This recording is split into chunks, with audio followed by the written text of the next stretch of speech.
আমরা ছোটবেলা থেকে শুনে এসেছি পরিশ্রমী সৌভাগ্যের প্রসূতি। কিন্তু একটু গভীরভাবে ভাবুন তো, যদি কেবল হাড়ভাঙা খাটুনেই সাফল্যের চাবিকাঠি হতো, তবে রাস্তার কুলি বা নির্মাণ শ্রমিকরা আজ বিশ্বের সবচেয়ে ধনী মানুষ হতেন। পৃথিবী জুড়ে লাখ লাখ মানুষ ভোর থেকে মধ্যরাত পর্যন্ত ঘাম ঝরিয়ে কাজ করছে, তবুও মাস শেষে তাদের পকেটে টান পড়ছে। অন্যদিকে কিছু মানুষ আছে যারা দিনে মাত্র কয়েক ঘন্টা কাজ করেই বিলাসবহুল জীবন কাটাচ্ছে। কেন এমন হয়? কারণ সফল মানুষেরা কেবল পরিশ্রম বা হার্ড ওয়ার্ক করে না, তারা বুদ্ধিমত্তার সাথে পরিশ্রম বা স্মার্ট ওয়ার্ক করে। তারা জানে কিভাবে নিজের ঘামকে টাকায় রূপান্তর করতে হয় এবং সেই টাকাকে দিয়ে আরও টাকা কামাতে হয়। আজকের এই ভিডিওতে আমরা এক সংগ্রামী যুবক সূর্যের জীবন থেকে শিখব কিভাবে শৃঙ্খলিত সঞ্চয় এবং সঠিক মানসিকতা আপনার জীবনকে আমূল বদলে দিতে পারে। সূর্য নামের ২৫ বছর বয়সী এক যুবক ছিল অত্যন্ত পরিশ্রমী। সে প্রতিদিন সকাল থেকে রাত পর্যন্ত একটি মুদির দোকানে কাজ করত।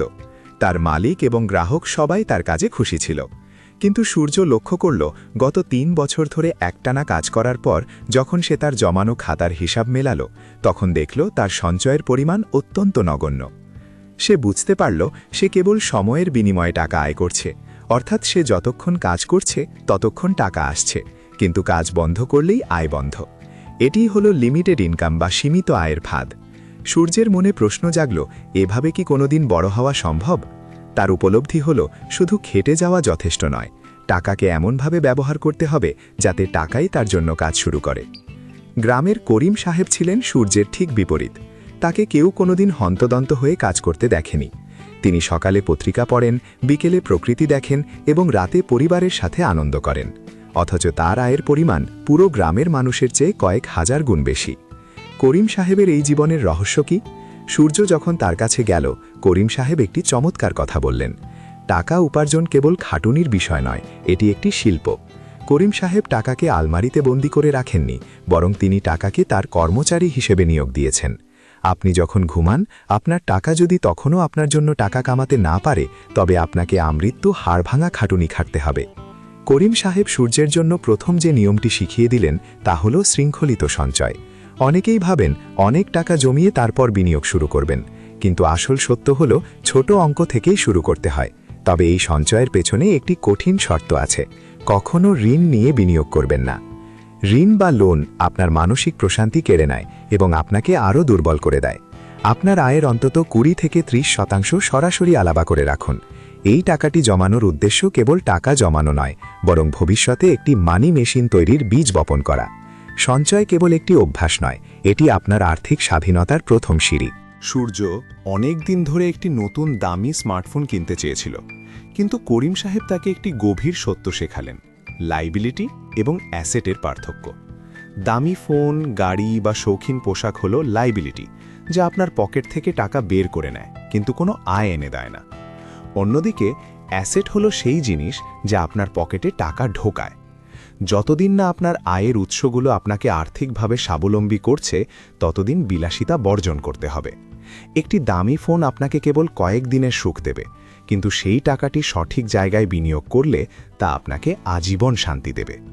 আপনার বিলাসিতা হওয়া উচিত আপনার মুনাফা বা প্রফিট থেকে, আপনার পুঁজি বা ক্যাপিটাল থেকে নয়।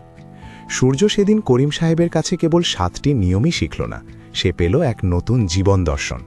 সে বুঝতে পারল সে এতদিন নিজের শরীর বিক্রি করে টাকা কামাচ্ছিল, কিন্তু এখন থেকে সে তার মস্তিষ্ক ব্যবহার করবে। স্মার্ট ওয়ার্ক মানে ফাঁকি দেওয়া নয়, বরং সঠিক জায়গায় সঠিক পরিমাণে শ্রম দেওয়া। আপনি যদি সূর্যের মতো এই প্রথম 4টি ধাপ উপলব্ধি, সঞ্চয়, বিলাসিতা বর্জন এবং লাইবিলিটির পার্থক্য বুঝতে পারেন, তবে আপনিও সাফল্যের পথে অর্ধেক এগিয়ে গেছেন। পরের ধাপে আমরা আলোচনা করব কিভাবে ছোট থেকে শুরু করে পুনঃবিনিয়োগের মাধ্যমে সম্পদ বৃদ্ধি করা যায়। করিম সাহেব সূর্যকে বললেন, সুযোগ সব সময় তোমার সামনে দিয়েই হেঁটে যায়, কিন্তু তোমার চোখ যদি কেবল ঘাম ঝরানো আর খাটার দিকে থাকে, তবে তুমি তা দেখতে পাবে না। সূর্য লক্ষ্য করল সে এতদিন দোকানে কাজ করার সময় কেবল মালামাল গোছানোতেই ব্যস্ত ছিল, কিন্তু তার পাশেই সেলিম নামের এক যুবক মাত্র কয়েক লাখ টাকা দিয়ে এলাকায় একটি ছোট ওয়াইফাই ব্যবসা শুরু করেছে এবং অন্য একজন মুরগি পালনের খামার দিয়ে স্বাবলম্বী হচ্ছে। সুযোগ খোঁজা মানে এই নয় যে আপনাকে বিশাল কোনো উদ্ভাবন করতে হবে। আপনার চারপাশে মানুষ কোন সমস্যায় ভুগছে এবং আপনি কিভাবে তার সমাধান দিতে পারেন, এটাই হলো ব্যবসার মূল সূত্র। আপনার জমানো সামান্য টাকা যদি কোনো প্রোডাক্টিভ কাজে লাগাতে পারেন, তবে সেখান থেকে যে আয় আসবে তা আপনার শরীরের খাটুনি ছাড়াই আপনার পকেটে ঢুকবে। একেই বলে প্যাসিভ ইনকামের প্রাথমিক ধাপ। অনেকে ভাবে যতক্ষণ না হাতে বিশাল অঙ্কের টাকা আসছে বা নিখুঁত কোনো ব্যবসায়িক পরিকল্পনা, পারফেক্ট প্ল্যান তৈরি হচ্ছে, ততক্ষণ শুরু করা যাবে না। করিম সাহেব এই চিন্তাকে এক বিশাল ভুল হিসেবে চিহ্নিত করলেন। তার মতে ছোট থেকে শুরু করাই হলো সবচেয়ে নিরাপদ পথ। ছোট থেকে শুরু করলে আপনার ঝুঁকির পরিমাণ কম থাকে। শুরুতে ভুল হবেই, আর সেই ভুল থেকেই আপনি শিখবেন কিভাবে ব্যবসা পরিচালনা করতে হয়।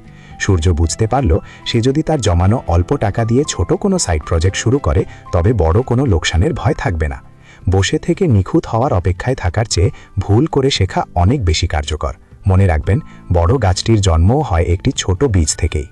যখন আপনার ছোট কোনো ব্যবসা বা বিনিয়োগ থেকে লাভ আসতে শুরু করবে, তখন অধিকাংশ মানুষ সেই টাকা দিয়ে উৎসবে মেতে ওঠে বা দামি কোনো জিনিস কিনে ফেলে।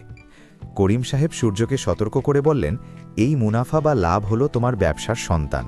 একে খেয়ে ফেলো না, বরং একে আবার কাজে লাগাও। একে বলা হয় রিইনভেস্টমেন্ট বা পুনঃবিনিয়োগ। আপনি যদি আপনার পাওয়া মুনাফাকে আবার মূলধনের সাথে যোগ করে বিনিয়োগ করেন, তবে আপনার আয়ের উৎসটি সময়ের সাথে সাথে জ্যামিতিক হারে বড় হতে থাকবে। সেলিমের উদাহরণ দিয়ে করিম সাহেব বোঝালেন, সেলিম তার ওয়াইফাই ব্যবসার প্রথম মুনাফা খরচ না করে তা দিয়ে নেটওয়ার্ক আরও বিস্তৃত করেছে, যা এখন তাকে দ্বিগুণ আয় দিচ্ছে। টাকায় যখন নতুন টাকা তৈরি করতে শেখে, তখনই আপনার স্মার্ট ওয়ার্ক সার্থক হয়। স্মার্ট ওয়ার্কের অন্যতম একটি মূলমন্ত্র হল সব ডিম এক ঝুড়িতে না রাখা। করিম সাহেব সূর্যকে একটি স্থিতিশীল আয়ের পথ তৈরি হওয়ার পর দ্বিতীয় কোনো আয়ের উৎস খোঁজার পরামর্শ দিলেন। এটি কেন প্রয়োজন?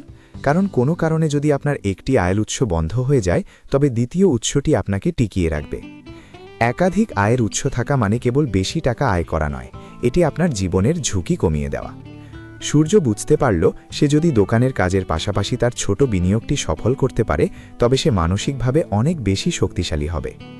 আয়ের বৈচিত্র্য আপনাকে অস্থিরতা থেকে মুক্তি দেয় এবং আপনি দীর্ঘমেয়াদী পরিকল্পনার সাহস পান। সূর্য করিম সাহেবের কাছ থেকে এই গুরুত্বপূর্ণ শিক্ষাগুলো নেওয়ার সময় একটি কথা বারবার শুনতে পেল: ধৈর্য। অনেক মানুষ মাঝপথে হাল ছেড়ে দেয়, কারণ তারা রাতারাতি কোটিপতি হতে চায়। কিন্তু স্মার্ট ওয়ার্ক এবং টাকার কাজ করানোর বিষয়টি হল একটি দীর্ঘমেয়াদী প্রক্রিয়া। গাছ লাগিয়েই পরদিন ফলের আশা করা বোকামি। সূর্য মনে মনে প্রতিজ্ঞা করল, সে আজ থেকে ছোট পদক্ষেপে শুরু করবে, মুনাফা পুনঃবিনিয়োগ করবে এবং ধৈর্যের সাথে নিজের আয়ের পাহাড় গড়ে তুলবে। সে বুঝতে পারল, ঘাম ঝরানো পরিশ্রমের চেয়ে এই বুদ্ধিদীপ্ত পরিশ্রম তাকে প্রকৃত স্বাধীনতার স্বাদ দেবে। করিম সাহেব সূর্যকে বিদায় দেওয়ার আগে একটি চূড়ান্ত সত্য মনে করিয়ে দিলেন: সাফল্যের কোনো শর্টকাট নেই। অনেক মানুষ স্মার্ট ওয়ার্কের নামে দ্রুত ধনী হওয়ার ফাঁদে পা দেয় এবং সব হারিয়ে ফেলে। কিন্তু প্রকৃত স্মার্ট ওয়ার্ক হল ধৈর্য ধরে নিজের পরিকল্পনা বাস্তবায়ন করা।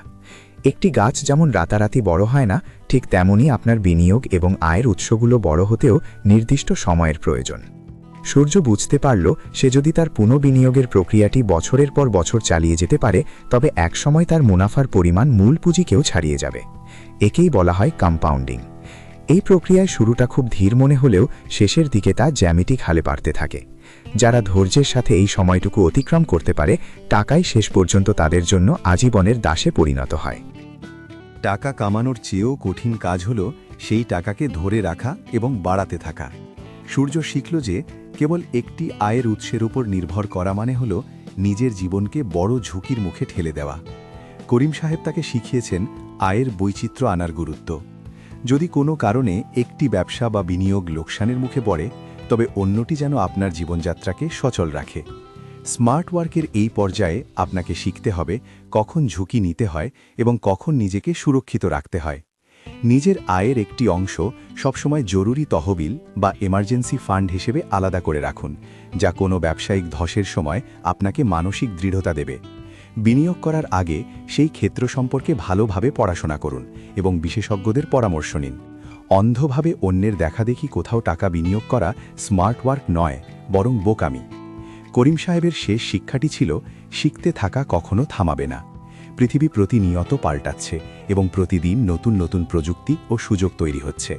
আপনি যদি কালকের পুরনো পদ্ধতি নিয়ে বসে থাকেন, তবে আজকের গতিশীল বাজারে আপনি পিছিয়ে পড়বেন। স্মার্ট ওয়ার্কাররা সবসময় বাজারে ট্রেন্ড এবং নতুন ব্যবসার সুযোগের ওপর নজর রাখেন। সূর্য প্রতিজ্ঞা করল, সে কেবল দোকানে কাজ করেই সন্তুষ্ট থাকবে না, সে নতুন নতুন বিনিয়োগের কৌশল শিখবে, আর্থিক ব্যবস্থাপনা নিয়ে পড়াশোনা করবে এবং নিজেকে সবসময় আপ টু ডেট রাখবে।